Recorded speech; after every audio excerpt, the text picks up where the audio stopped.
ನಮಸ್ತೆ ಮುನಿನಾರಾಯಣ್ ಸರ್ ಅವ್ರಿಗೆ. ನಮಸ್ಕಾರ ಅವರೇ. ತುಂಬ ಖುಷಿ ಆಯ್ತು ಸರ್, ಫೋನ್ ಮಾಡಿದ ತಕ್ಷಣ ತಾವು ಆಯ್ತು ಮಹೇಶ್ ಸ್ವಲ್ಪ ನಾನು ಆಫ್ಟರ್ನೂನ್ ಬರ್ತೀನಿ, ಎಲ್ಲೋ ಶೂಟ್ ಇದೆ ಅಂದರೆ ತುಂಬ ಥ್ಯಾಂಕ್ಸ್ ಸರ್. ಇನ್ನೇನಿಲ್ಲ ಸರ್, ಸುಮಾರು ನಮ್ಮ ಒಂದು ವೀಕ್ಷಕರು ಎಲ್ಲ ಕೇಳಿದ್ರು ಅವ್ರದ್ದು ಜೀವನ ಸ್ಟೈಲ್ ಹೇಗೆ, ಅವ್ರ ಲೈಫಲ್ಲಿ ಮಕ್ಕಳ ಎಜುಕೇಷನ್ ಹೇಗೆ, ಈ ಫೋಟೋಗ್ರಾಫರ್ದೇ ಅವಲಂಬಿಸ್ಕೊಂಡು ಹೆಂಗೆ ಅಂದರು. ಸರ್ ಒಂದೇ ಪಾಯಿಂಟಿಗೆ ಬರ್ತೀನಿ. ಈಗ ನಿಮ್ಮ ಮಕ್ಕಳ ಎಜುಕೇಷನ್ ಬಗ್ಗೆ ಈಗಿರೋ ಒಂದು ಎಜುಕೇಷನ್ ಶಿಕ್ಷಣ ನಿಮಗೆ ಸಂಪಾದನೆಯಲ್ಲಿ ಅನುಕೂಲ ಆಗಿದೆ ಸರ್?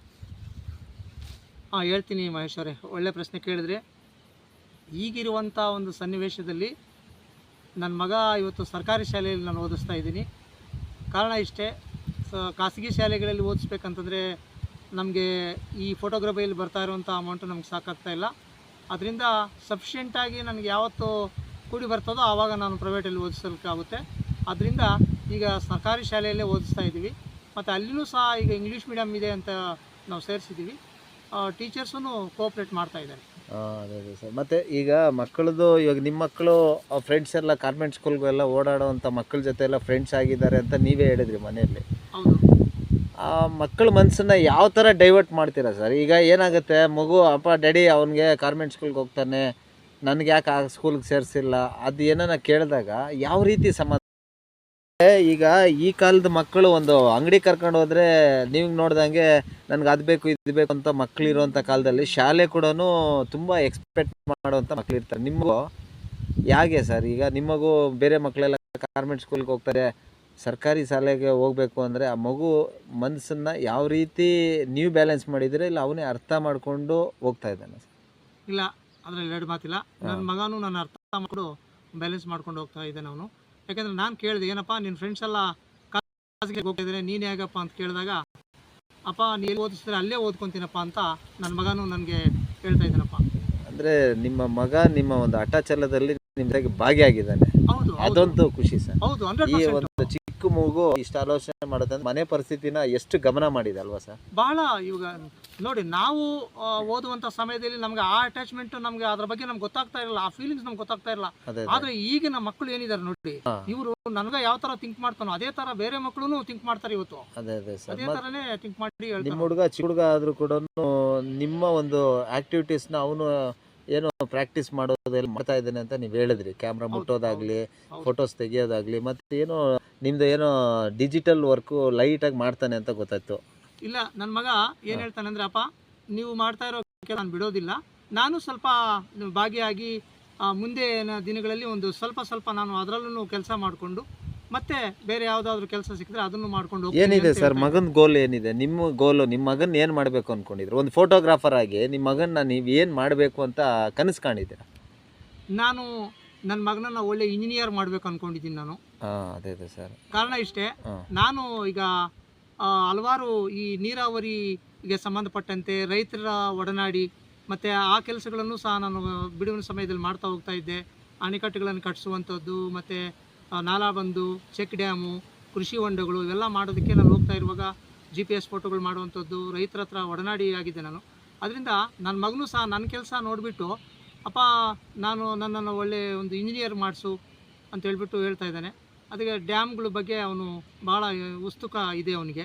ಅದರಿಂದ ನನ್ನ ಮಗ ಮುಂದಿನ ಒಂದು, ಹಾಗಾದ್ರೆ ನಮ್ಮ ಚಿಕ್ಕಬಳ್ಳಾಪುರದಲ್ಲಿ ಒಂದು ವಿಶ್ವೇಶ್ವರಯ್ಯ ಆಶೀರ್ವಾದ ಸಿಗಲಿ ಅಂತ ನೀವು ಹೇಳ್ತಾ ಇದ್ದೀರಾ?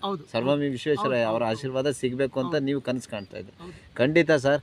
ಈ ಗೋಮಾತಾ ವತಿಯಿಂದ ರೇವಣ ಸಿದ್ದೇಶ್ವರ ಆಶೀರ್ವಾದದಲ್ಲಿ ನಿಮ್ಮ ಮಗ ನೀವು ಕಂಡ ಕನಸು, ನೀವು ಪ್ಲಸ್ ನಿಮ್ಮ ಮಗ ಕಂಡ ಕನಸು ಇಂಜಿನಿಯರೇ ಆಗಲಿ.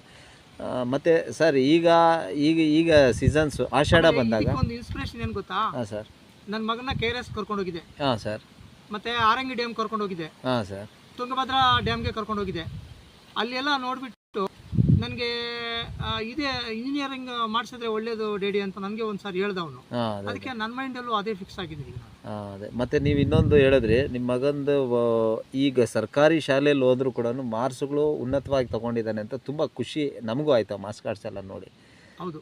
ಯಾಕೆಂದರೆ ನಿಮ್ಮ ಹುಡುಗನ ಒಂದು ಪ್ರತಿಭೆ ತುಂಬ ಇಷ್ಟ ಆಯಿತು ಸರ್. ಯಾಕೆಂದರೆ ಅವನಲ್ಲಿ ಅಪ್ಪನ ಕಷ್ಟ ಅನ್ನೋದು ತುಂಬ ಅವನು ಅರ್ಥ ಮಾಡ್ಕೊಂಡ್ಬಿಟ್ಟಿದ್ದಾನೆ ಅನಿಸುತ್ತೆ ಸರ್ ನನಗೆ. ಯಾಕೆಂದರೆ ಡ್ಯಾಡಿ ಬೆಳಿಗ್ಗೆ ಪ್ರೋಗ್ರಾಮ್ಗೆ ಹೋದರು, 5 ಗಂಟೆಗೆ ಬಂದರು, 4:15ಕ್ಕೆ ಬಂದರು, ಮತ್ತು ತಿರ್ಗಾ ಕಂಟಿನ್ಯೂ ಪ್ರೋಗ್ರಾಮ್ ಹೋದರು. ಇವೆಲ್ಲ ಅವನು ಆಲ್ಮೋಸ್ಟ್ ಅಬ್ಸರ್ವ್ ಮಾಡಿದ್ದಾನಲ್ವ ಸರ್? ನೋಡಿ, ನಾವು ಈಗ ನೋಡಿ ನಾವು ಏನು ಮಾಡ್ತೀವಿ ಅಂತಂದರೆ, ಈಗ ಅರ್ಲಿ ಮಾರ್ನಿಂಗ್ 5 ಗಂಟೆಗೆ ಎದ್ದೇಳ್ತಾನೆ, ಅದೇ ಪ್ರೇಯರ್ ಮಾಡ್ಕೊತಾನೆ, ಅದೇ ಅದೇ ಮತ್ತೆ ಬುಕ್ಸ್ ತೆಗಿತಾನೆ, ಅದೇ ಅದೇ ಅವ್ರು ಕೊಟ್ಟಿರುವಂಥ ಹೋಮನ್ನ ನೋಡ್ತಾನೆ.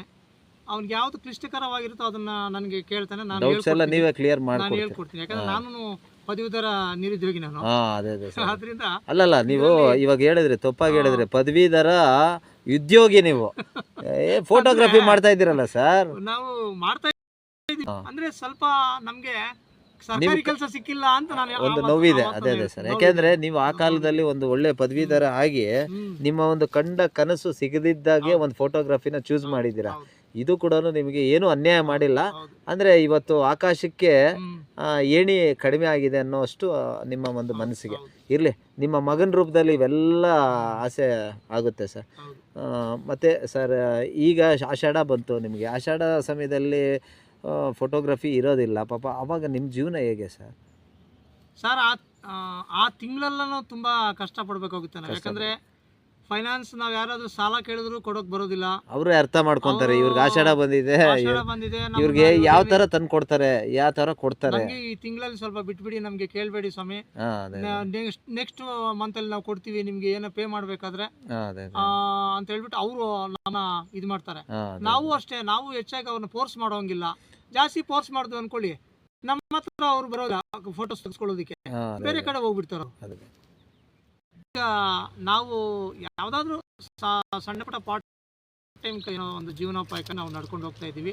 ಹಾಗೆ ಇನ್ನೂ ಏನಾದರೂ ನಿಮ್ಮ ಕಡೆಯಿಂದ ಏನಾದರೂ ಗೋಮಾತೆ, ನೀವು ಹಲವಾರು ಪ್ರೋಗ್ರಾಮ್ಗಳು ಮಾಡ್ತಾ ಇರ್ತೀರಿ, ಆ ಪ್ರೋಗ್ರಾಮ್ಗಳಲ್ಲಿ ಏನಾದರೂ ಈ ಥರ ಸಂಪಾದನೆ ಇದೆ ಬನ್ನಿ ನೀವು ಅಂತಂದರೆ ನಾವು ಬರ್ಲಿಕ್ಕೆ ನಾವು ಸಿದ್ಧರಿದ್ದೀವಿ. ಖಂಡಿತ ಸರ್. ನಿಮ್ಮಂಥ ಹಿರಿಯರು ಪ್ಲಸ್ಸು ಒಂದು ಒಳ್ಳೆ ಅನುಭವಿಗಳು ನಮ್ಮ ಜೊತೆ ಬರೋದು ನಮ್ಮ ಅದೃಷ್ಟ ಅನ್ಕೋಬೇಕು ಸರ್. ನಮ್ಮಲ್ಲಿ ಸೇವೆನೂ ಇರುತ್ತೆ, ಸಂಪಾದನೆ ತೀರಾ ಕಡಿಮೆ ಇರುತ್ತೆ. ಇವತ್ತು ನಾವು ಪ್ರತಿ ತಿಂಗಳಿಗೊಮ್ಮೆ ಗೋಶಾಲೆಗಳಿಗೆ ಗೋಸೇವೆ ಅಂತ ನಿಮ್ಮಂಥ ಹಿರಿಯರು ಎಲ್ಲರೂ ಕೈ ಜೋಡಿಸಿ ಒಂದು ಗೋಶಾಲೆ ಸರ್ವಿಸ್ ಮಾಡ್ತಾಯಿದ್ದೀರಿ. ಅದು ಒಂದು ಸೇವೆ, ಧರ್ಮದ ಸೇವೆ. ಅದರಲ್ಲಿ ನಮಗೇನು ಆಧಿಕ ಎಲ್ಲಿದ್ರು ಕೂಡ ನಾವೆಲ್ಲರೂ ಕೈ ಜೋಡಿಸಿ ಮಾಡುವಂಥ ಕಾರ್ಯಕ್ರಮ. ಮತ್ತು ಇನ್ನೊಂದು ಏನಾಗಿದೆ ಅಂದರೆ, ನಮ್ಮಲ್ಲಿ ನ್ಯೂಸ್ ಪೇಪರ್ಸ್ ಇದೆ ನೋಡಿ ಸರ್, ಆ ನ್ಯೂಸ್ ಪೇಪರ್ಸ್ನ ಕಲೆಕ್ಟ್ ಮಾಡ್ತಾ ಇದ್ದೀರಿ. ಯಾವ ರೀತಿ ಅಂದರೆ, ಇದು ಒಳ್ಳೊಳ್ಳೆ ಫ್ಯಾಮ್ಲೀಸ್ಗಳಲ್ಲಿರುವಂಥ ನ್ಯೂಸ್ ಪೇಪರ್ನೆಲ್ಲ ಕಲೆಕ್ಟ್ ಮಾಡಿ ಅದನ್ನು ಒಂದು ಬೇರೆ ಕಡೆ ಈ ಗುಜರಿ ಅನ್ನೋವಂಥ ಜಾಗಗಳಿಗೆ ನಾವು ಕಳಿಸಿ ಅದರಲ್ಲಿರುವಂಥ ಆದಿಕನ ಎಲ್ಲರೂ ಶೇರ್ ಮಾಡ್ಕೊತಾ ಇದ್ದೀರಿ. ಮತ್ತು ತಿರ್ಗಾ ಪ್ರತಿಯೊಂದು ಹಳ್ಳಿಯಲ್ಲಿ ಕೂಡ ನಾವೆಲ್ಲರೂ ಗೋ ಸೇವಾ ಕಾರ್ಯಕ್ರಮಕ್ಕೆ ಕೈ ಜೋಡಿಸೋಂಗೆ ಎಲ್ಲರನ್ನೂ ಸಂಪರ್ಕ ಮಾಡ್ತಾಯಿದ್ದೀರಿ ಸರ್. ಈ ಒಂದು ಆಲೋಚನೆ ಈಗ ನಮಗೆ ಸಂಪಾದನೆ ಇಲ್ಲದಿದ್ದರೂ ಧರ್ಮ ಸೇವೆ ಅನ್ನೋದು ಒಂದು ಆಧಾರವಾಗಿ ಇಟ್ಕೊಂಡು ಮಾಡ್ತಾಯಿದ್ದೀರಿ. ಇದಕ್ಕೆಲ್ಲ ನಿಮ್ಮಂಥವ್ರು ಬಂದಾಗ ಈ ಸಮಯ, ಇವತ್ತು ನಿಮ್ಗೆ ಆಷಾಢ ಸಮಯ, ಇಂಥ ಸಮಯದಲ್ಲಿ ನಮ್ಮ ಜೊತೆ ಎಲ್ಲ ಕೈ ಜೋಡಿಸಿದ್ರೆ ಹಳ್ಳಿಲಿ ಹೆಜ್ಜೆಯಲ್ಲಿ ಹೋಗೋಣ ಸರ್. ಧರ್ಮದಲ್ಲಿ ಏನೋ ನಮಗೆ ದೇವರು ಅನುಗ್ರಹ ಕೊಟ್ಟರೆ ಖಂಡಿತ ನಾವೆಲ್ಲ ನಮ್ಮ ಕಷ್ಟಗಳು ನಿವಾರಣೆ ಮಾಡ್ತಾನೆ ಸರ್. ಕಣ್ಣಿಗೆ ಕಾಣದಿದ್ದಂಗೆ ಕಷ್ಟಗಳು ನಿವಾರಣೆ ಮಾಡ್ತಾನೆ ಅಂತ. ಮುಂದಿನ ದಿನಗಳಲ್ಲಿ ನಾವು ನ್ಯೂಸ್ ಪೇಪರ್ಸ್ನ ಒಂದು ಕಲೆಕ್ಟ್ ಮಾಡಿ, ಮತ್ತು ಏನೇ ವೇಸ್ಟ್ ಐಟಮ್ಸ್ನ ಏನೇನು ಇರುತ್ತೆ ಸರ್, ಇವಾಗ ಕಬ್ಬಣ ಆಗ್ಬೋದು, ಇವೆಲ್ಲ ಸಂಗ್ರಹಣೆ ಮಾಡಿ ನಮ್ಮ ಸ್ನೇಹಿತರು ಒಬ್ಬರು ಬೆಂಗಳೂರವರು ಅವರೇ ಹೇಳಿದ್ದಾರೆ, ನಿಮಗೆ ಗೋಸೇವೆಗೆಲ್ಲ ಯಾವ ಥರ ಸ್ವಲ್ಪ ಇದೊಂದು ಪ್ಲ್ಯಾನ್ ಮಾಡ್ಕೊಳ್ಳಿ, ನಮ್ಮಲ್ಲಿ ನೀವು ಒಂದು ಕಡೆ ಶೆಡ್ ಅಂತ ಮಾಡಿ ಆ ಶೆಡ್ಡಲ್ಲಿ ಹಾಕಿ ನಾವೇ ಕಲೆಕ್ಟ್ ಮಾಡ್ಕೊಂಡು ಹೋಗ್ತೀನಿ, ಅದರಲ್ಲಿ ಯಾರು ಭಾಗಿದಾರೋ ಅವ್ರದ್ದೆಲ್ಲ ಅಮೌಂಟ್ ಕೊಡೋಣ ಅಂತ ಅವ್ರು ನಮಗೆ ಧೈರ್ಯ ಕೊಟ್ಟಿದ್ದಾರೆ. ಇನ್ನು ಸ್ಕ್ರಾಪ್ ಬಿಸ್ನೆಸ್ಸಲ್ಲಿ ಅದೊಂದು ಪ್ಲ್ಯಾನ್ ಇದೆ ಸರ್. ಸದ್ಯಕ್ಕೆ ನಾವು ಆಲೋಚನೆಯಲ್ಲಿ ಇದ್ದೀರಿ. ನಮಗೆ ಎಲ್ಲ ನಿಮ್ಮಂಥ ಹಿರಿಯರು ಎಲ್ಲ ನಮಗೆ ಕೈ ಜೋಡಿಸಿದರೆ ಅದನ್ನು ನಾವು ಮಾಡ್ತೀರಿ. ಯಾಕೆಂದರೆ ಅವರು ಒಂದೇ ಒಂದು ಕಂಡೀಷನ್ ಹೇಳಿದ್ರು, ನೀವು ಎಲ್ಲೂ ಶೆಡ್ ಮಾಡಬೇಡಿ, ಒಂದು ವಾರದಲ್ಲಿ ಒಂದು ದಿವಸ ಸೇರೋಂಗೆ ಮಾಡಿ, ಆ ಒಂದು ಜಾಗಕ್ಕೆ ನಾನು ವೆಹಿಕಲ್ ಕಳಿಸ್ತೀನಿ, ಅಲ್ಲಿಂದ ಡಬ್ ಮಾಡಿ ಅದರಿಂದ ನಮಗೆ ಬರುವಂಥ ಆದಿಕದಲ್ಲಿ ನಿಮ್ಮ ಟೀಮ್ ಅವ್ರಿಗೆಲ್ಲ ಮಾಡಿ ಅಂತ. ಅದರಲ್ಲಿ ನಿಮಗೆ ಒಂದು ನಮ್ಮ ಸಲಹೆ ಇದೆ. ಹಾಂ ಸರ್. ನೋಡಿ, ಪ್ರತಿ ವರ್ಷದ ಒಂದು ಜೂನ್ ತಿಂಗಳಲ್ಲಿ ನೀವು ಎಲ್ಲ ಶಾಲಾ ಕಾಲೇಜುಗಳಲ್ಲಿ ಹೋದರೆ ನೀವು ಆ ವರ್ಷದ ಒಂದು 2ನೇ ವರ್ಷದ್ದು ಇರ್ತವೆ ನೋಡಿ, ಆ 2ನೇ ವರ್ಷದ ಹಿಂದಿನ ವರ್ಷದ ದಿನಗಳಲ್ಲಿ ಇರುವಂಥ ಕ್ವಶನ್ ಪೇಪರ್ಗಳಾಗಿರ್ಬೋದು, ಅಥವಾ ಅವರು ಓದ್ತಾ ಇರುವಂಥ ಸ್ಕ್ರ್ಯಾಪ್ ಬುಕ್ಗಳು ಯಾವುದಾದ್ರೂ ಬರೆಯುವಂಥದ್ದು ಯಾವುದಾದ್ರೂ ಇರ್ಬೋದು, ಅದು ಕೊಡ್ತಾರೆ. ಅದನ್ನು ನೀವೆಲ್ಲ ಒಂದು ಕಡೆ ಡಂಪ್ ಮಾಡಿಕೊಂಡು ನೀವು ಹೇಳ್ದಂಗೆ ಯಾರಾದ್ರು ಸೆಲ್ಲರ್ಸು ಅಥವಾ ಬಯರ್ಸ್ ಇದ್ದರೆ ಅವ್ರಿಗೆ ನೀವು ಸೆಲ್ ಮಾಡಿ, ಅದೊಂದು ಇದೆ. ಮತ್ತು ತಿರ್ಗಾ ಇನ್ನೊಂದು ಸರ್, ನಮ್ಮಲ್ಲಿ ಶೈಕ್ಷಣಿಕ ಪ್ರವಾಸ ವಾರದಲ್ಲಿ ಒಂದು ದಿನ ಅಂತ ಒಂದು ಗೋಮಾತಾ ಸರ್ಕಲಲ್ಲಿ ಹಮ್ಮಿಕೊಂಡಿದ್ದೀರಿ. ಅದು ಆಲ್ಮೋಸ್ಟ್ ಚಿಕ್ಕಬಳ್ಳಾಪುರದಲ್ಲಿ 3 ಟರ್ಮ್ನಲ್ಲಿ ಹೋಗಿ ಬಂದಿದ್ರಿ ಎಲ್ಲ ಹುಡುಗರು. ಅಂದರೆ ಇದು ಎಲ್ಲ ಮಕ್ಕಳಿಗೂ ಶೈಕ್ಷಣಿಕ ಸಂಬಂಧಪಟ್ಟಂಗೆ ಸರ್.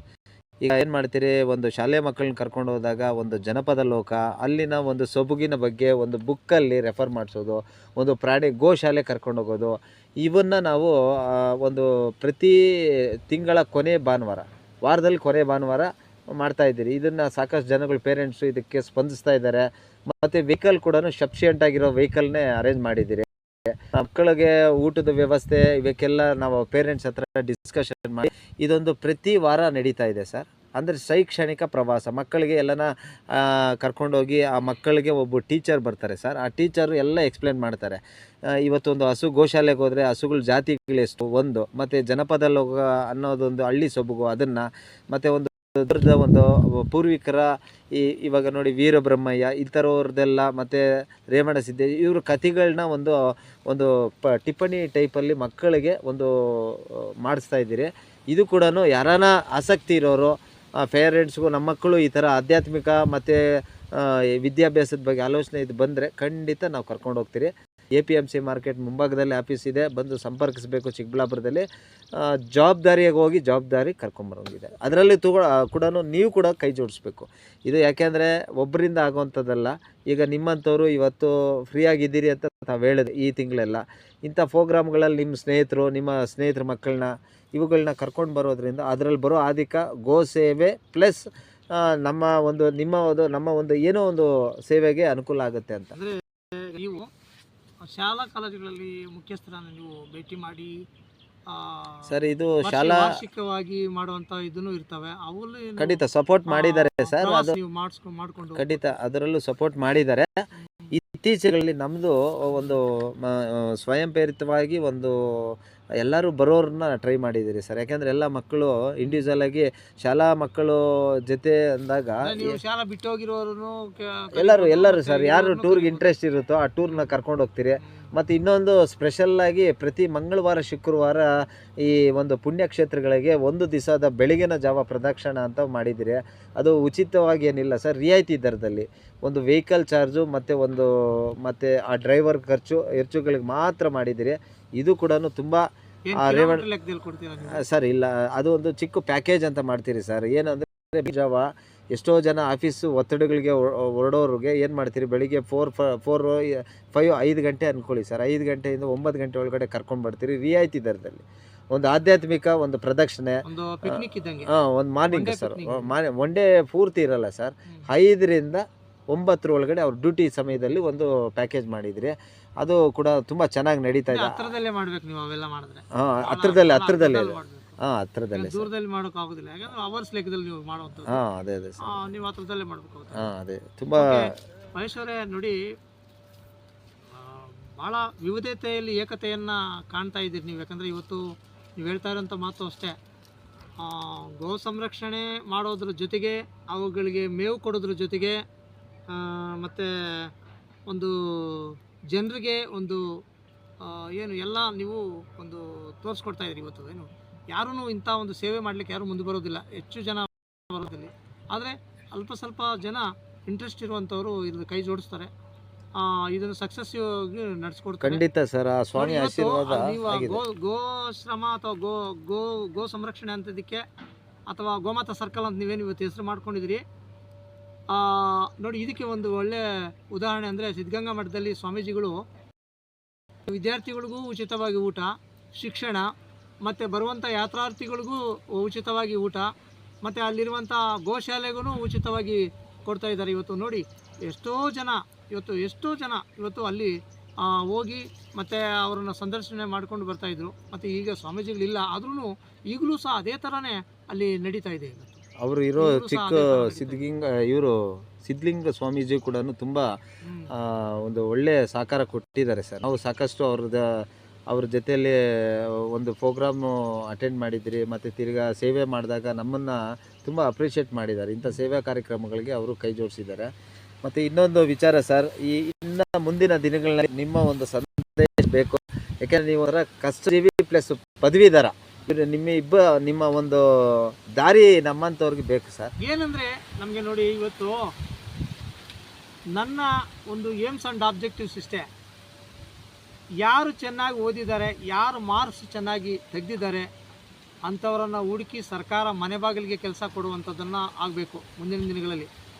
ಕೆಲಸ ಕೊಡುವಂಥದ್ದು, ಅಂಥವ್ರು ಬಂದು ಒಂದು ಚೇರ್ಪರ್ಸನ್ ಆಗಿ ಕೂತ್ಕೊಳ್ಳುವಂಥದ್ದು, ನಾವು ಕೇಳಿದಾಗ ಅವ್ರಿಗೇನು ಗೊತ್ತಾಗದೇ ಇರೋವಂಥದ್ದು, ಈ ಅಪ್ಲಿಕೇಶನ್ ಬಗ್ಗೆ ನಮ್ಗೆ ಗೊತ್ತೇ ಇಲ್ಲ, ನಿಮ್ಗೆ ಎಲ್ಲಿ ಹೇಳಿದ್ರು ಅಲ್ಲೇ ಹೋಗಿ ಅಂತ ಹೇಳುವಂಥದ್ದು ಇವೆಲ್ಲನೂ ಇವತ್ತು ನಡೀತಾ ಇದೆ. ಅದರಿಂದ ಅವೆಲ್ಲ ಆಗ್ದಿರ ಕರೆಕ್ಟಾಗಿ ಇರುವಂಥವ್ರಿಗೆ, ಚೆನ್ನಾಗಿ ಓದು ಬರುವಂಥವ್ರಿಗೆ, ಒಳ್ಳೆ ಎಜುಕೇಟೆಡ್ಗೆ ಕೆಲಸಗಳನ್ನು ಕೊಟ್ಟು ಈ ಸಮಾಜನ ತಿದ್ದುವಂಥ ಕೆಲಸ ಆಗಲಿ ಅಂತ ಇಡೀ ಕರ್ನಾಟಕದ ಜನತೆಗೆ ನಾನು ಬೇಡ್ಕೊಳ್ತೀನಿ. ಮತ್ತು ಇನ್ನೊಂದು ವಿಚಾರ ತಾವು ಹೇಳಿದ್ರಿ ಸರ್, ಪ್ರತಿಯೊಬ್ಬರ ಮನೆಯಲ್ಲೂ ಕೂಡ ಒಬ್ಬ ವಿದ್ಯಾವಂತ ದೇವ್ರು ಸೃಷ್ಟಿ ಮಾಡಿರ್ತಾನೆ. ಅದೇ ರೀತಿ ಒಂದು ಸರ್ಕಾರದಲ್ಲಿ ಒಂದು ಹಳ್ಳಿ ಗ್ರಾಮದಲ್ಲಾಗಲಿ ಪಟ್ಟಣ ಗ್ರಾಮದಲ್ಲಾಗಲಿ ಗುರುತಿಸಿ ಅವರಿಗೆ ಆದ ಜೀವನ ಆಧಾರಕ್ಕೆ ಮನೆಗೆ ಒಬ್ಬ ಅಧಿಕಾರಿಗಳನ್ನಾಗಲಿ ಒಂದು ಗೌರ್ಮೆಂಟ್ ಸರ್ಕಾರದಲ್ಲಿ ಒಂದು ಸೌಲಭ್ಯ ಸಿಗುವಂಥದ್ದು ಅಂದರೆ ಪದವೀಧರ ಆಗಿರಬೇಕು, ಉತ್ತಮ ಪದವೀಧರ ಅಂಥದ್ದನ್ನು ಹತ್ತಿಸಿದಾಗ ಒಂದು ನಮ್ಮ ಈ ಒಂದು ಕರ್ನಾಟಕ ಎಲ್ಲ ಇದಕ್ಕೂ ಕೂಡ ವಿದ್ಯಾವಂತನಿದ್ದಾಗ ಒಂದು ಜೀವನ ನಡೆಸ್ಕೊಂಡು ಹೋಗೋದಕ್ಕೆ ಅನುಕೂಲ ಆಗುತ್ತೆ ಅಂತ. ತುಂಬ ಥ್ಯಾಂಕ್ಸು ಸರ್. ನಿಮ್ಮಂಥ ಒಂದು ವಿಚಾರಣೆಗಳು ಪ್ರತಿ ನಮ್ಮ ಗೋಮಾತಾ ಸರ್ಕಲಲ್ಲಿ ಚರ್ಚೆ ಮಾಡೋದ್ರಿಂದ, ಒಂದು ವಿಷಯ ತಿಳಿಸೋದ್ರಿಂದ ಜನಗಳಿಗೆ ಅನುಕೂಲ ಆಗುತ್ತೆ. ತಾವು ನಮ್ಮ ಒಂದು ಸಮಯ ತುಂಬ ಸಮಯ ನಮ್ಗೆ ಕೊಟ್ಟಿದ್ದಕ್ಕೆ ಧನ್ಯವಾದಗಳು. ಶ್ರೀ ಗೋಮಾತಾ ಸರ್ಕಲ್ ಮಹೇಶ್. ನಿಮಗೂ ನಮಸ್ಕಾರಗಳು ಮಹೇಶ್ ಅವರೇ. ಹೆಚ್ಚಿನ ವಿಷಯ ಇವತ್ತು ತಿಳಿಸ್ಕೊಟ್ಟಿದ್ದೀರಿ ನೀವು ನಿಮ್ಮ ಒಂದು ಗೋಮಾತಾ ಸರ್ಕಲಿಂದ. Thank you sir, thank you.